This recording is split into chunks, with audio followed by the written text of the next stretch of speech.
Week news. Raja Raghuvanshi murder case में बड़ा खुलासा हुआ है। राजा की अपनी पत्नी सोनम ने उसके साथ इतना घिनौना काम किया जिसे सुनकर आपका खून खौल जाएगा।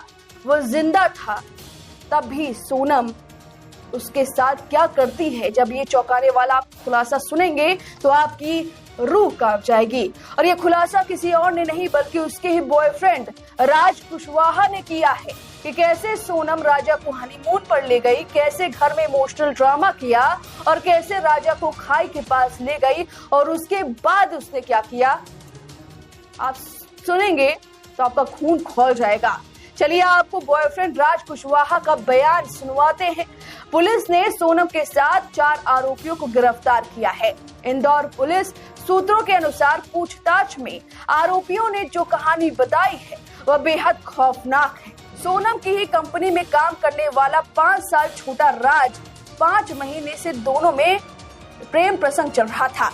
राज ने कबूल किया कि सोनम से अफेयर 5 से 4 महीने का था। पिता हार्ट पेशेंट होने से सोनम लव मैरिज नहीं कर पा रही थी क्योंकि पिता को नागवार गुजरता एक नौकर से उसकी शादी, पिता समाज में शादी कराना चाहते थे, इसलिए उन्होंने राजा से शादी करवा दी और सोनम ने हाँ कर दी। उसने पहले ही तय कर लिया था कि शादी के बाद राजा को मारकर राज के साथ रहने लगेगी। सोनम ने राज से कहा था कि जब मैं विधवा हो जाऊंगी फिर तुम मुझसे शादी कर लेना, तब मेरे परिवार वाले भी हमारी शादी के लिए मना नहीं करेंगे और वो मान जाएंगे। इसके बाद राजा और सोनम की 11 मई को शादी होती है। राजा रघुवंशी बेहद खुश रहता है, उसे लगता है कि सोनम ही उसकी जीवन साथी है। तमाम आपने रील देखे होंगे लेकिन उसे नहीं पता था कि यही मौत का कारण बनेगी। दोनों के परिवार बेहद खुश होते हैं। सोनम भी परिवार में घुल मिल जाती है और कभी अपनी साजिश का शक नहीं होने देती है। 11 मई को शादी हुई और 16 मई को सुपर कॉरिडोर के एक कैफे में राजा की हत्या की साजिश रची जाती है। प्रेमी राज कुशवाहा ने दोस्त विशाल चौहान, आकाश राजपूत और आनंद कुर्मी को साथ में लिया। उसी रात 6 घंटे तक फोन पर सोनम को हत्या की पूरी योजना समझाई गई।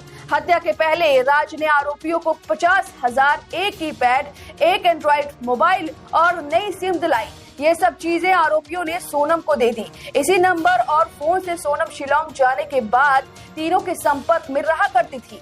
प्रेमी राज को जब सोनम ने 22 मई को शिलांग के लिए निकलने की बात कही तो राज ने आरोपियों को टिकट दिए, लेकिन ऐन वक्त पर खुद नहीं गया। राज इंदौर से ही तीनों को डायरेक्शन देता रहा जिससे उसके पिता को शक ना हो, वो ऑफिस में दिखाई देता रहे।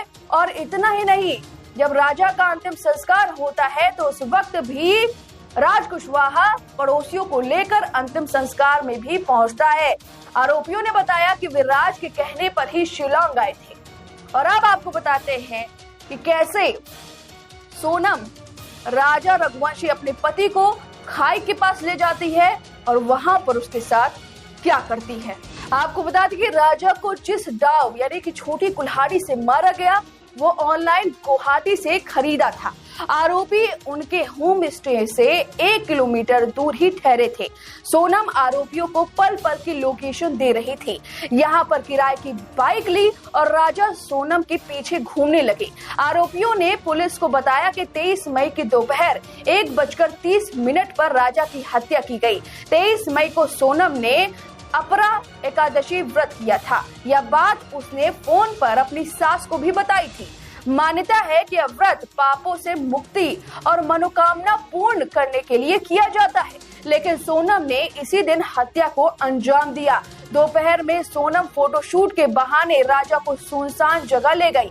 आरोपियों ने पुलिस को यह बताया कि पहाड़ों पर चढ़ाई बहुत कठिन थी और पीछा करने में वे बहुत थक गए थे और उन्होंने सोनम से कहा कि वे राजा को मार नहीं पाएंगे।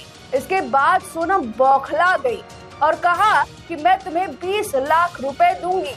इसके बाद आरोपियों ने राजा को मारने का तय किया। जब आरोपी राजा और सोनम के पास पहुंचे तब राजा को इस बात की बिल्कुल भी भनक नहीं थी। एक आरोपी आकाश राजपूत इस दौरान एक दूसरी किराए की बाइक से वहां निगरानी कर रहा था। आकाश बार बार उस रूट पर ये देख रहा था कि कहीं वहां कोई और तो नहीं या पुलिस तो नहीं। जब आरोपियों ने राजा के पास जाकर उस पर हमला किया तो उसने मुकाबला भी किया, लेकिन सीने व सिर पर गंभीर घाव से वह टूट गया। पुलिस ने बताया कि 4 आरोपियों में से एक विशाल चौहान ने राजा के सिर पर पीछे से हमला किया था। उस दौरान सोनम ने आरोपियों से चीख कर कहा कि मार डालो इसे। आरोपियों ने बताया कि खाई में फेंकने तक वह जिंदा था। खाई में फेंकने के लिए आरोपी राजा को उठा नहीं पा रहे थे तो सोनम ने खुद राजा को धक्का दे दिया और उसे खाई में फेंक दिया। आरोपियों ने बताया कि इससे आधे घंटे पहले सोनम ने अपनी सास से बात की थी। हत्या के समय सोनम ने आरोपियों को 15,000 रुपए दिए थे। इस पर आरोपियों ने नाराजगी जताई तो बोली जल्द ही पूरा पैसा मिल जाएगा। यह 15,000 रुपए भी सोनम ने राजा के पर्स में से निकाल कर उसे दिए थे। इसके बाद आरोपी राजा और सोनम की एक्टिवा 25 किलोमीटर पर दूर छोड़ाए। सोनम ने फोन तोड़कर फेंक दिया। इसके बाद सभी आरोपी अपने अपने घर के लिए ट्रेन से रवाना हो गए। सोनम अकेली वाराणसी तक गई। यहाँ पर एक बस स्टैंड पर 2 लोग उसे छोड़ने गए। वाराणसी के बाद वह कहां गई, इसकी जानकारी अभी पुलिस तलाश रही है।